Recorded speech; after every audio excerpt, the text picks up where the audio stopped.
Tu attaches nos sas sur le canon et ça sur l'âne. Et c'est parti pour une meilleure stabilisation, du matériel sérieux, la puissance d'un âne. Non, vous n'avez pas mal entendu, les équipes d'artillerie ukrainiennes utilisent l'obusier italien Otomelara, un modèle qui peut être tracté par un âne. Les amoureux des animaux, détendez-vous.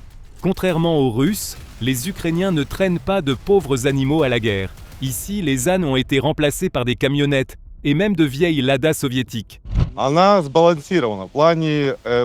C'est bien équilibré, ça ne repousse pas. Ça tire très bien. Bien sûr, le traîner en montée avec une Lada pourrait être difficile, mais sur une route lisse, la Lada peut le remorquer sans problème. Mais bon, y a-t-il vraiment la place dans la guerre moderne pour un canon qui a plus de 70 ans? Analysons ça. L'Italie a construit plus de 2300 de ces obusiers qui ont servi, et servent encore, dans les armées d'une trentaine de pays. Pourquoi une telle popularité? C'est simple, mobilité, fiabilité et puissance de feu. Considérons-le étape par étape. Mais d'abord, cliquez sur le bouton « J'aime ». Vous êtes là de toute façon, autant aider à populariser cette vidéo. Dans les années 1950, Otomelara a obtenu un contrat du ministère de la Défense italien pour développer un obusier de montagne léger. L'objectif? Fournir aux troupes de montagne une pièce d'artillerie solide pour le combat alpin. À cette époque, les unités italiennes étaient encore obligées d'utiliser les Skoda 7513 tchécoslovaques. Et la première chose qui venait à l'esprit en les voyant était « Quel âge as-tu, mamie ?» Non sans raison, le Skoda était une conception de la Première Guerre mondiale avec une portée pathétique de seulement 6 km. Lorsque les tout nouveaux Melara sont sortis, ils ont immédiatement été soumis à des tests de terrain brutaux. Environ 1000 obus ont été tirés. Ensuite, ils ont été placés dans une chambre cryogénique à moins 34 degrés pour voir s'ils se fissureraient. Et pour tester la mobilité, ils ont même largué les obusiers des avions. Le grand final? Des assauts en montagne simulés. Et le Melara a réussi essai. Cet obusier de 105 mm est devenu un véritable meilleur ami pour les artilleurs. Bien sûr, il existe depuis 70 ans, donc question légitime. Ne devrait-il pas être au musée maintenant? Eh bien, les Ukrainiens ne sont pas d'accord. Leur expérience de combat avec ces canons a même impressionné les instructeurs italiens.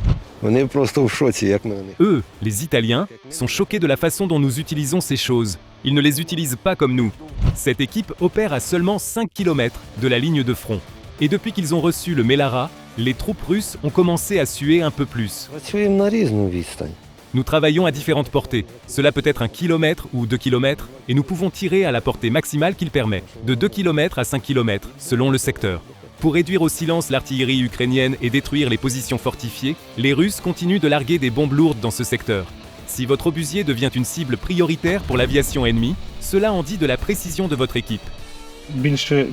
Ça peut être plus de 10 fois par jour ou peut-être pas du tout, ça dépend. Mais ces derniers temps, ils envoient un CK presque quotidiennement.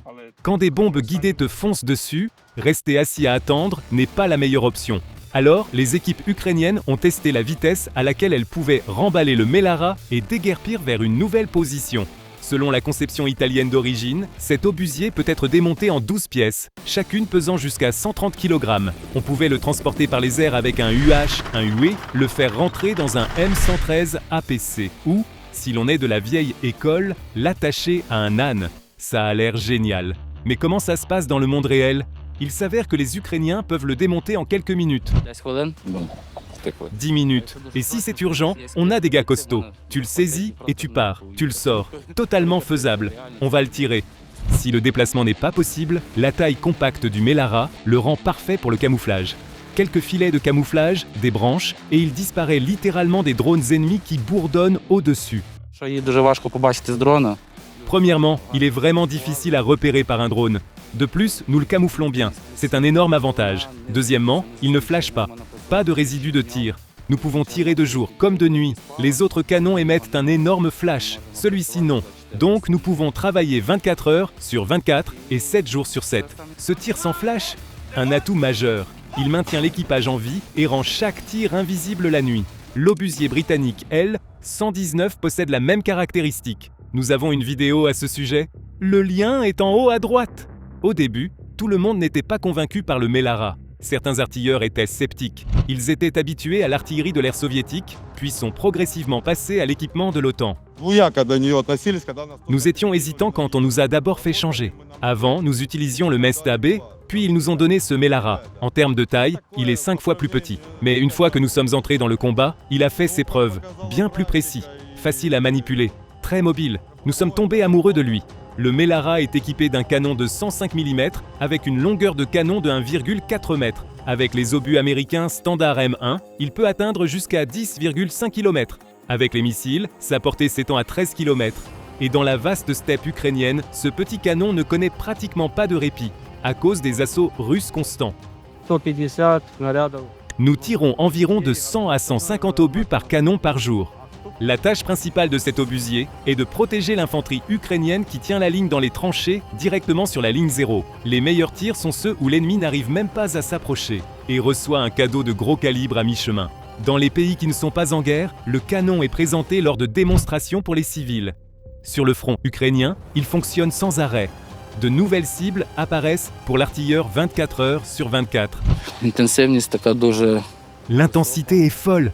Quand ils commencent à prendre d'assaut, nous intervenons pour soutenir notre infanterie. Nous commençons à démanteler les Russes avant même qu'ils notent position. Et s'ils essaient de se cacher dans des abris, eh bien nous frappons aussi les abris. Même avec l'âge du Melara, les artilleurs ukrainiens accomplissent de véritables miracles, comme l'anéantissement de groupes d'assaut russes avec seulement quelques tirs bien placés. Ce genre de précision ne dépend pas seulement du matériel. Il s'agit de l'expérience que ces gars apportent au combat. Une équipe ici a réussi à toucher une cible en mouvement et à stopper une offensive ennemie. Premier tir, ils ont été touchés avec des éclats. Troisième tir, ils ont été tués les trois.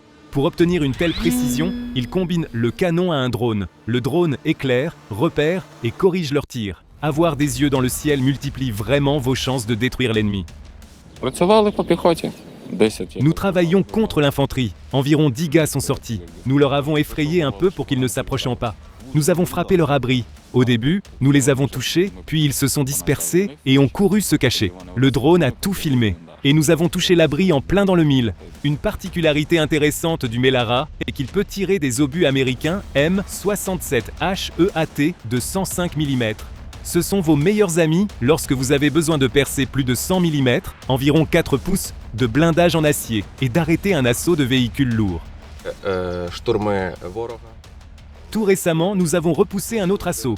Nous avons détruit 11 véhicules, capturé un char et les Russes se sont dispersés dans la lisière des arbres. Nous les avons regardés fuir, puis nous les avons éliminés juste là-bas. La cadence de tir rapide du canon est de 8 coups par minute. Mais après 30 minutes de tir constant, elle tombe à 4 coups par minute et après 1 heure, à 3 coups par minute. Pour accélérer le processus, les Ukrainiens préfèrent tirer directement de la détente du canon. Там секунди, то шнурка треба від... Quand tu tires de la détente du canon, c'est instantanément. Avec la cordelette, tu dois reculer, tirer la corde, c'est compliqué. Mais avec la détente, tu restes juste au canon, beaucoup plus rapide. Selon Info Defensa, 20 militaires ukrainiens ont terminé leur formation sur le Melara en Europe. Leurs instructeurs venaient du 32e régiment d'artillerie mixte espagnol, basé à Almeria. Et c'est là que ça devient intéressant. Dans les armées européennes, une équipe Automelara Mode 56 compte 7 personnes. Donc, pour former complètement au service, il faudrait 56 soldats. Deux options ici. Soit ces 20 artilleurs formés sont revenus et ont enseigné leurs camarades, soit les Ukrainiens utilisent ces obusiers avec des équipages plus petits. D'après les images de terrain, la seconde option semble beaucoup plus probable. Це чистка клину затвору. C'est ainsi que nous nettoyons la culasse. Ici, nous entretenons le canon, en ajoutant de l'huile pour que le système de recul fonctionne correctement. Et bien sûr, nous nettoyons le frein de bouche, qui perd son efficacité lorsqu'il est encrassé par la suie. Alors, quelle en est la raison? Manque de personnel? Ou simplement des soldats qualifiés qui n'ont pas besoin d'aide supplémentaire? Honnêtement, c'est un peu des deux. Une question complexe, mais quoi qu'il en soit, ils gèrent. En vérifiant l'entretien du canon, nous avons remarqué une autre caractéristique de conception astucieuse. Les ingénieurs italiens ont vraiment bien réfléchi à ça. Ils ont fait en sorte qu'il soit possible de retirer en toute sécurité un obus coincé si le fusil s'enraye. Cela peut sembler un détail, mais cela en dit sur le soin apporté à la conception. Voici à quoi cela ressemble. Il y a un bouchon spécial là-bas, tu le visses. Le détonateur est à l'intérieur. Dans la guerre russo-ukrainienne, les deux camps sont confrontés à une pénurie de munitions. Aucune des usines des deux camps ne peut entièrement satisfaire la demande du front. Les Russes tirent des obus des stocks nord-coréens, tandis que l'Ukraine est approvisionnée par ses partenaires occidentaux. Pour l'instant, il y a suffisamment de sangliers de 105 mm pour le Melara. Mais pour combien de temps? Поки вистачає, C'est suffisant pour l'instant, mais nous en voulons toujours plus. Donnez-nous en plus et nous tirerons 24 heures sur 24, 7 jours sur 7. Pour l'instant, ça va, mais ce serait génial d'avoir un plus grand stock. Quelque chose de fiable sur lequel on peut s'appuyer. Un autre défi avec ces obusiers concerne les pièces de rechange et les canons. Actuellement, les équipes d'artillerie ukrainiennes plaisantent encore sur l'âge du Melara. Mais à long terme, trouver des pièces pour ces vieux canons va devenir un véritable casse-tête. Ce canon a été fabriqué en 1996. Il fonctionne toujours comme une horloge. Il est vieux, mais fiable. Tu en prends soin comme d'une petite amie. Plus on y fait attention, meilleure est la qualité des soins. Vos j'aime et vos commentaires sur ces canons nous motivent vraiment à continuer de créer de nouvelles vidéos sur l'artillerie. Quel canon devrions-nous présenter ensuite ? Laissez votre choix dans les commentaires et nous choisirons parmi les plus appréciés.